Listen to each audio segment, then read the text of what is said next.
코이노니아 요한일서 1장 말씀으로 오늘도 하나님을 경험으로 알기 원합니다. 헬라어로 코이노니아는 공유하다, 남과 함께 나누다, 공통, 다같이라는 뜻을 지닌다. 성경에서 이 말은 크게 두 가지 의미로 쓰이는데, 첫째, 삼위일체 하나님과 인간과의 교제, 둘째, 인간 서로 간의 성도 사이의 친교 등이다. 하지만 이 둘은 별개의 것이 아니라 서로 밀접한 관계를 갖고 있다. 구약 시대에는 하나님과 그의 백성 사이의 교제나 어떤 특별한 개인과의 교제가 나타난다. 이때 희생 제사는 그 교제의 매개가 되기도 한다. 신약 시대에는 예수 그리스도를 통하여 새로운 의미로 교제로 승화된다. 특히 사도 바울이 관용어처럼 언급한 그리스도 안에라는 구절은 그리스도인들이 갖는 교제의 경험의 핵심과 본질을 가장 잘 나타내준다. 하나님께서는 우리를 그리스도와 교제케 하기 위하여 부르셨는데 이 교제는 단순히 개인적 경험에 그치는 것이 아니라 그리스도의 몸된 교회를 이루는 기초가 된다. 결국 그리스도와의 교제는 그리스도의 몸된 교회의 각 지체들, 형제와의 교제를 가능하게 한다. 그리스도 안에서라는 의미를 가지고 있다. 네, 저희가 늘 강조하는 게 그리스도 안에라는 거, 또 그런 함께 나눈 설교 내용 중에 여러 번이 있습니다. 그리스도 안에 있다는 거, in Christ 안에 있다는 의미가 굉장히 중요한 거예요. 우리가 그 위치에 따라서 하나님과의 코이노니아가 적용이 된다는 얘기죠. 교회는 영적인 생명을 다루는 곳입니다.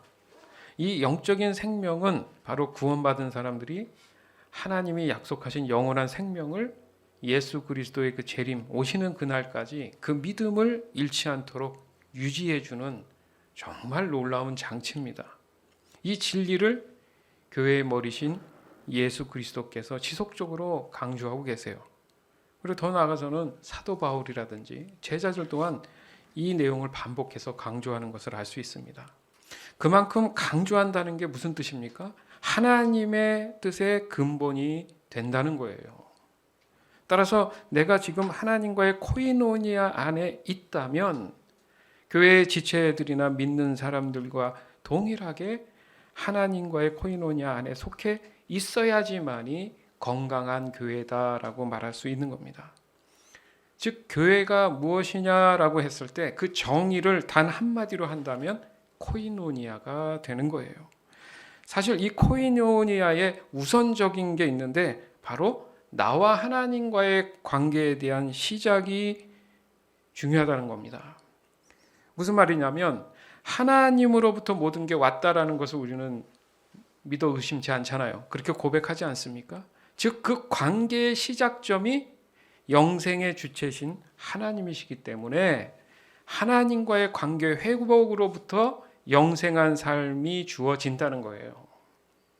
그러니까 하나님과의 친밀한 관계 없이 교회 안에서의 어떤 친목이라든지 이런 교제의 의미는 사실 가치가 없는 겁니다. 하나님을 제외할 수는 없다는 거죠. 하나님으로부터 시작이 돼야 된다는 얘기예요. 그리고 거기에 따르는 구원의 여정이 우리에게 지금 주어진 겁니다. 그래서 그 여정 안에서 지금의 교회가 존재하고 있는 거예요. 지금은 진행형이에요. 언제까지? 예수님이 곧 재림하시는 그날까지. 바로 이 교회를 통해서 하나님과의 친밀한 관계를 확인할 수 있다는 거죠. 그 확인의 내용이 교회의 지체들 간의 코이노니아를 보면 알 수 있다 이겁니다. 참 쉽지 않아요, 진짜. 참 어려운 일이에요. 그렇기 때문에 이렇게 예수님 이하 사도들이 강조하고 반복하고 그것으로 인해서 핍박도 받고 어려운 일들을 순교를 당하면서까지 지켜내려고 했던 것입니다. 코이노니아는 살아있는 생명들이 나눌 수 있는 유일한 소통이다. 이겁니다. 그래서 서로의 관계를 말할 때 어떻게 해요? 살아있는지, 서로 가까운지, 그 믿음과 사랑과 신뢰가 자라가고 있는지, 정말 친밀한지, 실제적인지, 그 마음 안에 서로가 설레임이 있는지 등을 확인하는 경우들이 많잖아요. 보십시오. 지금 여러분은 하나님과의 코이노의 관계에 어떤 상태에 있는지 궁금하지 않습니까? 그 상태에 따라서 지금 이 교회의 코이노니아에도 영향을 지대하게 미친다는 거예요. 그래서 오늘 본문에서도 보면 이 코이노니아를 사귐이라고 표현하는 것을 알 수 있습니다. 요한일서 1장 1절에서 2절. 이 글은 생명의 말씀에 관한 것입니다. 이 생명의 말씀은 태초부터 계신 것이요 우리가 들은 것이요 우리가 눈으로 본 것이요 우리가 지켜본 것이요 우리가 손으로 만져본 것입니다. 이 생명이 나타나셨습니다. 우리는 그것을 보았습니다. 그래서 우리는 이 영원한 생명을 여러분에게 증언하고 선포합니다. 이 영원한 생명은 아버지와 함께 계셨는데 우리에게 나타나셨습니다. 아멘. 그러니까 생명은 존재하는 것을 확인할 수 있는 상태잖아요. 그죠? 존재의 가치에 대한 의미. 죽으면 썩어서 사라지면 확인이 안 되죠. 존재했다는 의미의 생명이 없으니까. 이미 하나님 말씀은 살아서 역사하고 계십니다. 이것을 우리는 믿는단 말이죠. 그래서 이 말씀 중에 보니까 이는 우리가 들은 것이요. 들었다는 것은 실제 어떤 것이 존재해서 내가 그것을 경험하게 됐다는 거잖아요. 그리고 우리가 눈으로 봤다. 실물이라는 거죠. 그리고 우리가 지켜본 것이요. 우리가 심지어는 손으로 만져본 것이다. 실존한다는 얘기죠. 그죠? 즉 살아계신 예수 그리스도와 개인적이고 실제적인 관계를 지금 얘기한 겁니다. 맞죠? 사도들은 다 이미 예수님과 동고동락했잖아요. 이 진리는 우리의 믿음의 중요한 구심점이 된다는 얘기입니다. 우리가 가장 신뢰할 수 있다라는 말을 하는 그 상태가 뭐예요? 바로 눈으로 보고 그것을 경험해서 안다는 게 중요하잖아요. 그래서 모든 사람들에게 이런 설명이 필요했던 겁니다. 정말 하나님은 살아계시고 예수님은 역사적인 인물이야. 그래서 그분이 어떤 분인지 우리는 알아야 돼. 왜요? 영생으로 우리를 이끌어 주신 분이니까. 더욱이 다른 말씀도 아니고 생명에 대한 말씀이라는 이 의미가 결국 관계의 가능성을 언급하는 거구나. 관계하고 상관이 있구나. 즉 죽은 것은 모든 것이 끊어진 거란 말이잖아요. 오직 살아있는 생명이 있을 때 그 관계가 유지가 된다는 거잖아요. 그래서 이 편지, 이 글은 바로 생명에 관한 거다. 생명에 관한 말씀이다. 이렇게 강조한 겁니다. 따라서 하나님과의 관계가 회복되어야 하는 이유가 여기 있다라는 거예요. 영적으로 죽은 것이 다시 살아나야지만이 영생함을 얻으니까. 즉 죄로부터 하나님과의 관계가 단절된 상태에서 그 단절로 인해서 사망된 상태에서 우리의 구원자 되시는 교회의 머리 되시는 예수님을 통해 이 사망이 생명으로 회복되고 옮겨졌다라는 것을 지금 끊임없이 지금 우리에게 알려주고 있는 겁니다. 이건 사실이다. 요한일서 1장 3절에서 4절. 우리가 보고 들은 바를 여러분에게도 선포합니다. 우리는 여러분도 우리와 서로 사귐을 가지기를 바라는 것입니다. 우리의 사귐은 아버지와 또 그의 아들 예수 그리스도와 함께하는 사귐입니다. 우리가 이 글을 쓰는 것은 우리 서로의 기쁨이 차고 넘치게 하려는 것입니다. 아멘. 하나님이 살아계신다. 예수 그리스도께서 이 땅 가운데 실제 오셨고 그것은 결국 나 때문에 오셨다. 이게 정말 믿어져야 되는데 그러기 위해서 그분들 하나님, 예수님, 성령님은 지금 실존하고 계신 분이다. 이것을 자꾸 얘기하는 이유가 여기 있는 거예요. 보세요. 지금 저하고 여러분은 지금 대면하고 만나고 있지 않습니까? 옆에 사람들이 느껴지고 그죠? 경험되고 있잖아요. 그 얘기를 하는 거예요. 그렇듯이 그 사귐은 바로 그냥 우리와의 그 사귐이 아니라 살아계신 하나님 아버지와 아들 예수 그리스도와 함께하는 사귐이다. 분리할 수 없다. 그 말씀인 거예요. 더욱이 중요한 것은 예수님과의 만남은 단순히 그냥 만났어. 내 그분 알아. 이런 것이 아니라 정말 실제적인 사귐이라는 거예요. 그러니까 여기서 사귄다는 것은 그 만남이 더 구체적이라는 거죠. 깊은 연관성이 있다라는 거예요. 이것 또한 서로의 동의가 또 필요한 건 사실이죠. 사람이 왜 외롭다고요?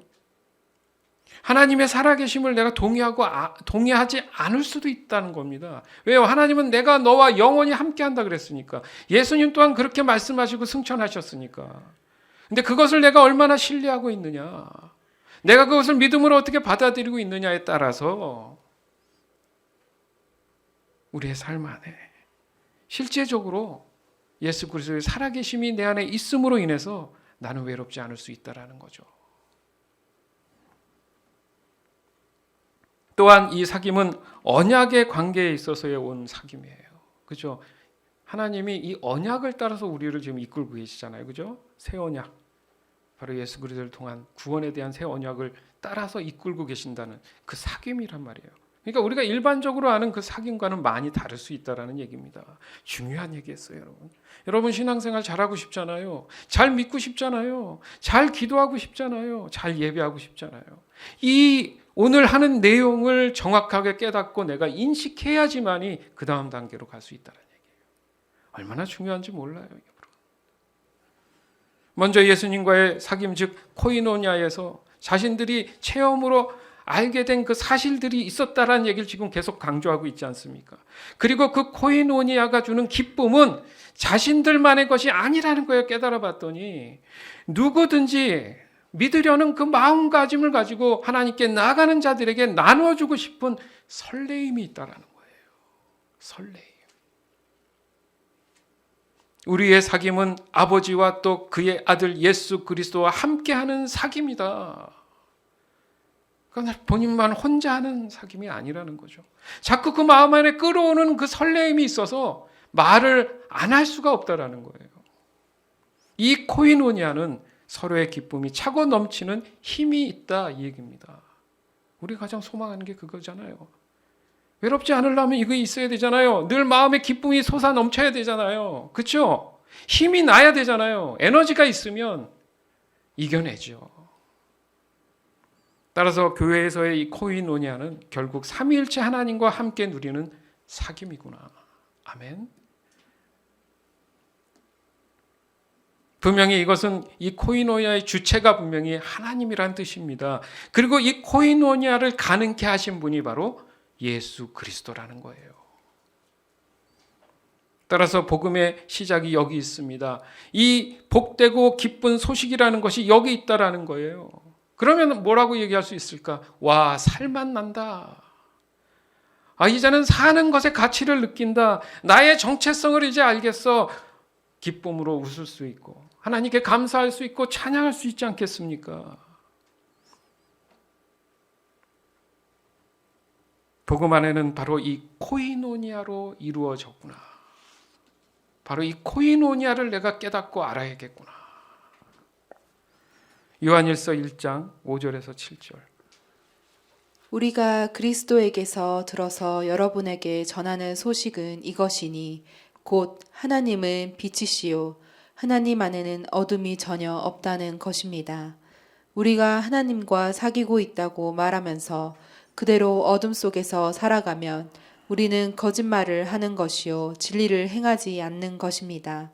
그러나 하나님께서 빛 가운데 계신 것과 같이 우리가 빛 가운데 살아가면 우리는 서로 사귐을 가지게 되고 하나님의 아들 예수의 피가 우리를 모든 죄에서 깨끗하게 해 주십니다. 아멘. 믿음의 함정이라는 게 있어요. 정말 믿음 그대로 적용하며 사는 사람이 있죠. 하지만 믿고 싶어 하는 사람도 있어요. 아니면 믿지 않는데 믿는 척하는 것도 있다는 거죠. 단순하지 않아요. 그죠? 복잡합니다. 이 믿음이라는 것은. 코이노니아는 이렇게 단순한 어떤 내가 알에 대한 지식에 대한 깨달음, 교제, 일반적인 사귐이 아니라는 거예요. 그냥 아는 것에 중요한 게 아니라 안다는 의미에 대해서도 우리가 많이 나눴어요. 간단히 얘기해서 안다고 하지만 우리가 얘기하는 성경적 알은 이미 코이노니아적인 친밀함 안에 깊이 들어있는 알이에요. 즉 복음은 코이노냐입니다. 왜냐하면 코이노냐는 결국 하나님의 빛이라고 말씀하시잖아요. 빛이 왜 중요합니까? 소망이니까. 우리가 빛을 따라 살아간다는 의미는 뭐예요? 소망의 장소로 옮겨갈 수 있는 가능성이 있다라는 얘기잖아요. 우리 성도들은 그런 게 없었겠지만은 어둠에 있어 본 사람들은 잘 알 수 있습니다. 그들에게는 뭐가 가장 절실할까? 나갈 수 있는 문을 찾는 게 아니겠어요? 벽을 더듬거리면서 어디가 광명이 있는지, 살고 싶은데 나가려면 빛이 있어야 되잖아요. 그러기 위해서 꼭 있어야 되는 게 이 빛. 바로 그 빛을 따라서 갈 수만 있다면 우리는 나가는 문을 찾을 수 있다. 그게 소망 아닙니까? 답이 없어서 헤매고 방황하는 사람들은 다 어둠에 있는 거라고 얘기할 수 있잖아요. 그에게 빛을 비추면, 등대처럼 빛을 비추면 그 빛을 따라갈 거 아닙니까? 거기가 살 수 있다, 소망이 있다면 마음속에 어떤 생각이 들어요? 이제는 내가 설 수 있구나, 가보자 할 거 아닙니까? 그러나 그 빛이 없으면요, 언제나 그 어둠에서 헤매겠죠. 그리고 믿음이 있다고 할 수 없다라는 거죠. 내 시선은 어둠을 향하고 있는데 마음만 있으면 뭐 하겠어요? 행함이 있어야 되지 않겠습니까? 언제나 빛 되시는 분과 함께 있다라는 것, 언제나 소망의 문으로 인도함을 받는다는 의미라는 거죠. 그러나 여전히 어둠에 헤매고 있다면 분명히 하나님과의 코이노니아가 이루어지고 있지 않는 상태가 될 수 있다는 거예요. 이를 위해 그 증거가 바로 육신으로 오신 예수 그리스도를 부인할 수 없다라는 겁니다. 무슨 말이냐면 예수님이 이 땅에 육신으로 오시지 않았으면요, 하나님은 늘 그냥 어떤 멀리 어딘가에 계신 신처럼 느껴졌지만 그것을 우리 사람들에게, 사랑하는 우리 사람들에게 보여주시기 위해서 육신으로 오신 이유가 그 증거로 보여주시기 위한 역사적 사실이라는 거예요. 종교라고 말하는 다른 수많은 우상들을 여러분 보면 실존하는 겁니까? 실존한 적이 없어요. 그냥 상상 속에서 인간의 마음 안에 있는 것들이 끄집어 나와서 만들어진 거지만 오직 유일하게 육신의 몸을 입고 오신 하나님이 바로 예수 그리스도입니다. 그렇잖아요. 과거에 알렉산더 대왕이 존재했는지 여러분들 어떻게 압니까? 증거가 있습니까? 근데 그렇게 그 역사적 인물로 우리는 배워왔고 알고 있잖아요. 바로 예수님 또한 역사적인 인물이시라는 겁니다. 그러나 이것을 부인하는 것은 바로 거짓과 위선과 진리이신 하나님 말씀 그대로 순종하지 않는 상태에서 지금 살아가고 있다는 얘기잖아요. 이게 바로 하나님과의 교제가 이루어지고 있지 않다는 얘기예요. 코이노니아가 되지 않는다는 거죠. 따라서 지금 이 순간에도 내 자신을 돌아볼 필요가 있는 겁니다. 냉철하게. 즉 나의 믿음과 신앙이 과연 하나님과의 친밀한 관계 안에 있는지, 어둠에 지금 헤매고 있는지, 내 자신을 내가 스스로 속이고 있는지, 합리화하고 있는지, 그리고 안 된다고 하면 안 된다는 거죠. 말씀이 분명히 빛처럼 이렇게 펼쳐져 있고 볼 수 있잖아요. 그러면 이 말씀 따라 내가 살아가고 있는지 명확하게 봐야죠. 이것이 바로 하나님과의 친밀한 코이노니아의 관계를 지금 강조하고 있는 겁니다. 즉 하나님을 사랑하고 있는 상태인지를 묻는 거예요. 대부분의 사람들은 자신들이 죄가 없다고는 생각하지 않아요. 그러나 죽을 만큼 죄를 짓고 있지 않다고는 생각을 합니다. 맞죠? 이것은 죄에 대한 잘못된 오해입니다. 이미 우리는 태어나기 전부터 죄에 대한 DNA를 가지고 저주를 받는 상태에서 태어난 거예요. 그렇기 때문에 복음이 필요하다고 얘기하는 거 아닙니까? 결국 저주는 하나님과의 단절을 의미한다. 너무 잘 알아요. 하나님의 뜻에 벗어난 세상의 죄에 대한 그 영역 안에 있기 때문에 다시는 어떻게 그것을 복구나 회복할 수 있는 기회를 갖지 못했던 거죠. 따라서 우리가 알고 있는 죄는 하나님을 부정하는 것 그 자체예요. 그러니까 하나님과의 코이노니아가 없는 상태라는 거죠. 일반적으로 우리가 아는 착하다, 악하다 이런 문제가 아닌 거예요. 어떤 법적인 가치의 정도가 아니라는 거예요. 우리가 죄에 대해서라면 하나님과의 코이노니아의 단절된 상태를 말하는 거예요.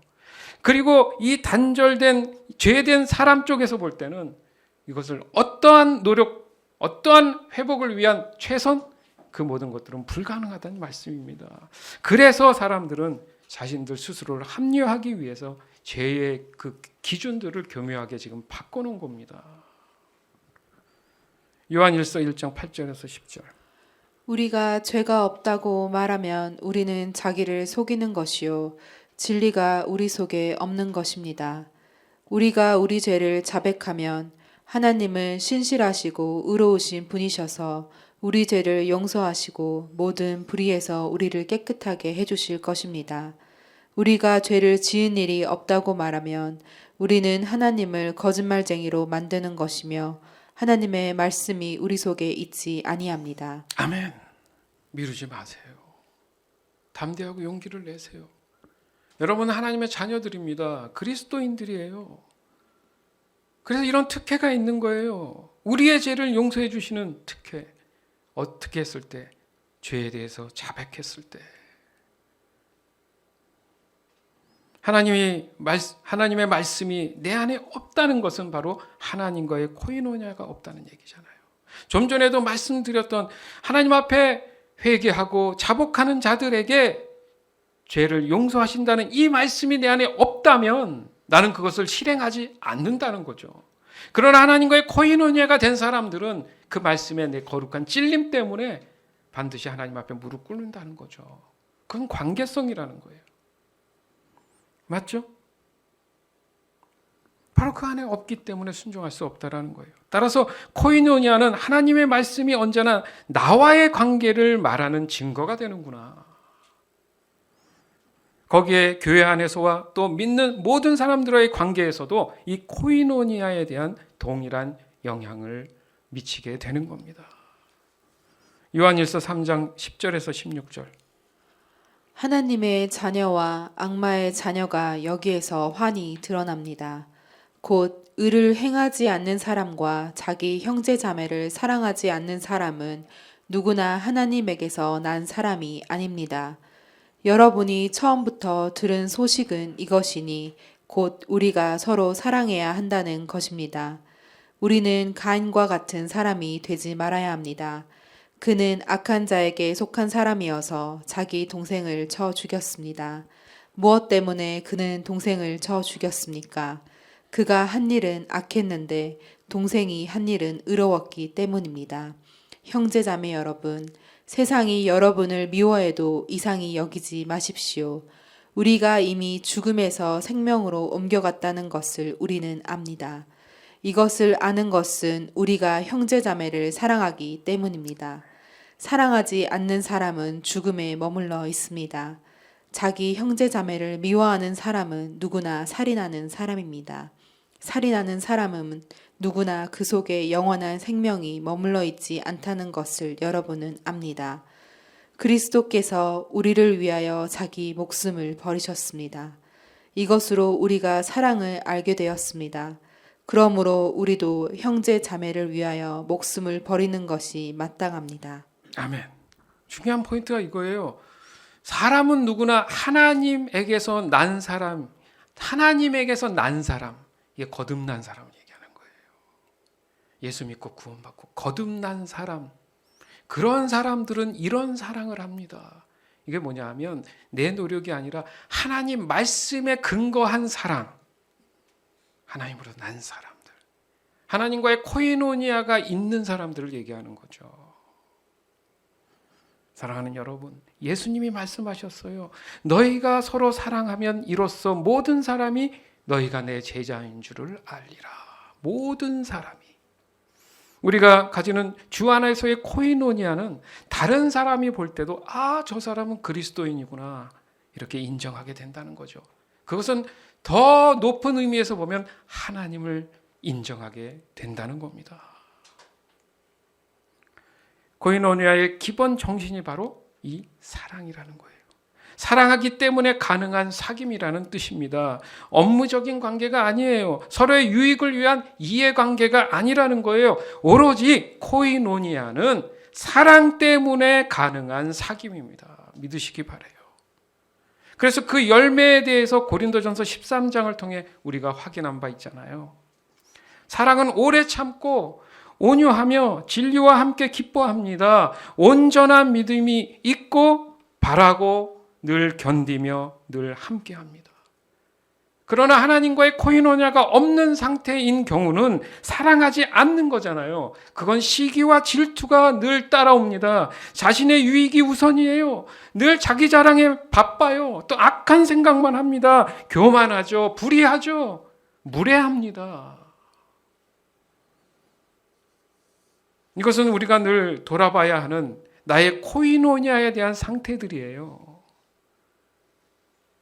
중요한 게 뭡니까? 하나님이 원하시는 사랑이 있다는 거잖아요. 그죠? 내 기준이 아닌 그것이 코이노니아의 기준이니까. 우린 그 사랑이 무엇인지 사실은 잘 알고 있어요. 모르진 않아요. 문제는 그것에 대해서 내가 행함이 있느냐.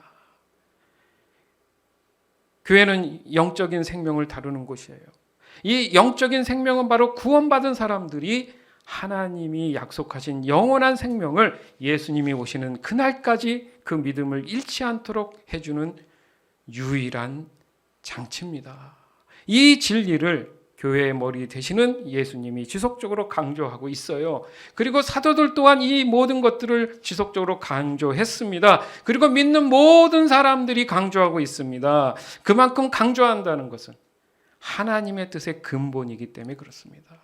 따라서 내가 지금 하나님과의 코이노니아 안에 있다면 교회의 지체들이라든지 아니면 믿는 모든 사람들과 동일하게 하나님과의 이 코이노니아 안에 속해 있어야지만이 나는 정말 참 생명, 건강한 생명을 갖고 살아가는 사람들입니다. 아멘. 이번 한 주간도 이 귀한 말씀을 여러분 깊이 묵상하셔야 돼요. 다른 데서 사랑 찾지 말고 말씀 안에서 사랑 찾으면 완벽합니다. 그 사랑 따라가는 것이 뭐라고요? 빛을 따라가는 거예요. 그 빛을 따라가는 삶이 뭡니까? 소망이 있는 삶이잖아요. 그래서 더욱 하나님과의 코이노니아가 이루어지면서 더 나아가서는 교회와 믿는 모든 사람들의 관계에서도 바로 주 예수 그리스도 안에서 이 코이노니아의 가치가 차고 넘치는 저와 여러분이 되기를 이 시간 주님의 이름으로 축원합니다. 요한일서 4장 11절에서 12절. 사랑하는 여러분, 하나님께서 이렇게까지 우리를 사랑하셨으니 우리도 서로 사랑해야 합니다. 지금까지 하나님을 본 사람은 없습니다. 그러나 우리가 서로 사랑하면 하나님이 우리 가운데 계시고 또 하나님의 사랑이 우리 가운데서 완성된 것입니다. 아멘. 오늘 말씀을 생각하면서 함께 기도하겠습니다.